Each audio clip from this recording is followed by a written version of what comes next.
Assalamualaikum warahmatullahi wabarakatuh. Selamat pagi anak-anak, apa kabar? Tetap sehat dan tetap semangat ya.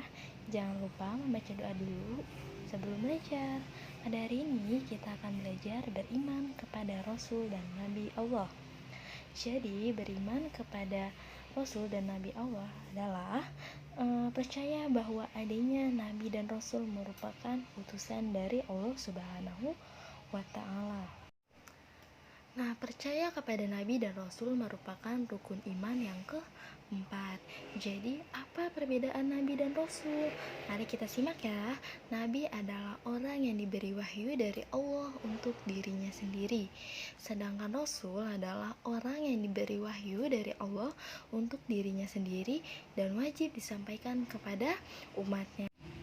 Jadi di sini teman-teman paham ya perbedaan Nabi dan Rasul. Kalau Nabi untuk dirinya sendiri dan Rasul untuk diri sendiri dan disampaikan kepada umatnya. Setiap Nabi dan Rasul memiliki mukjizatnya masing-masing. Nah, mukjizat itu adalah sesuatu yang luar biasa yang hanya dapat dilakukan oleh Nabi dan Rasul. Dalam sebuah riwayat, jumlah Nabi ada 124.000 dan Rasul adalah 313. Namun di dalam Al-Quran Allah hanya menyebutkan jumlah Nabi dan Rasul sebanyak 25 Nabi. Nah, Nabi-Nabi tersebut Nabi siapa saja ya teman-teman? Mari kita simak videonya ya.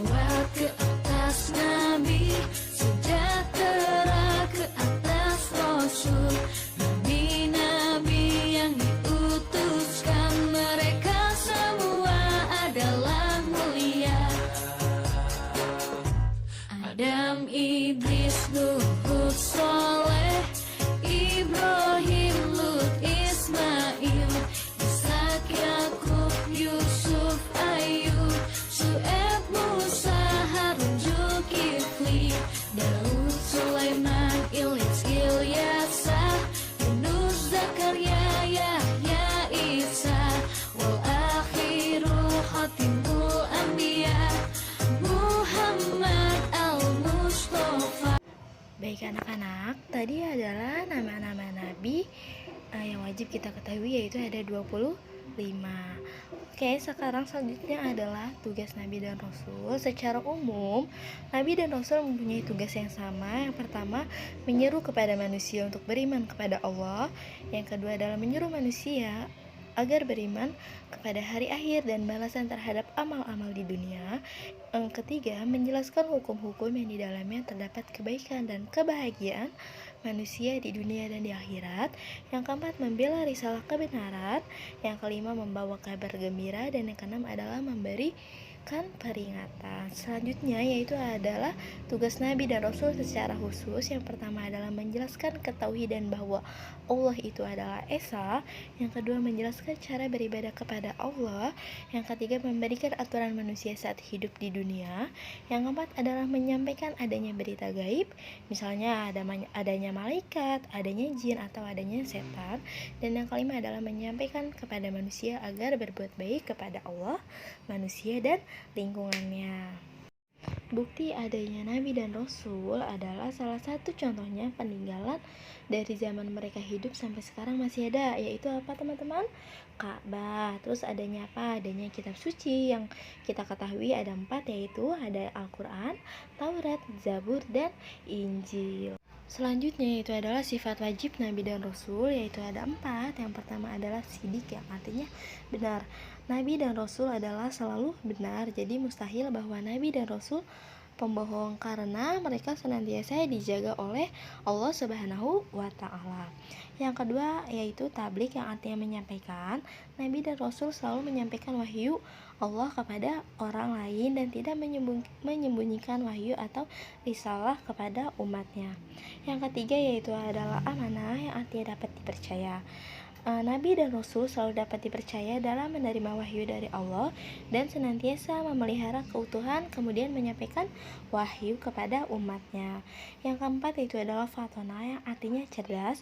Mustahil seorang Nabi dan Rasul tidak mengerti apa-apa atau bodoh, karena mereka dianugerahi kecerdasan dan mengajak manusia untuk selalu berada di jalan yang lurus. Itu sifat mustahil Nabi dan Rasul. Yang pertama yaitu artinya balada. Balada itu artinya bodoh. Para Nabi dan Rasul merupakan manusia yang pintar dipilih oleh Allah, jadi tidak memungkinkan mereka untuk mempunyai sifat jahlun atau bodoh. Yang kedua yaitu khianat, yang artinya tidak dapat dipercaya. Tidak mustahil juga Nabi dan Rasul memiliki sifat khianat, karena mereka adalah utusan Allah yang selalu terjaga untuk menyampaikan wahyu kepada umatnya. Ya, kitman artinya menyembunyikan wahyu.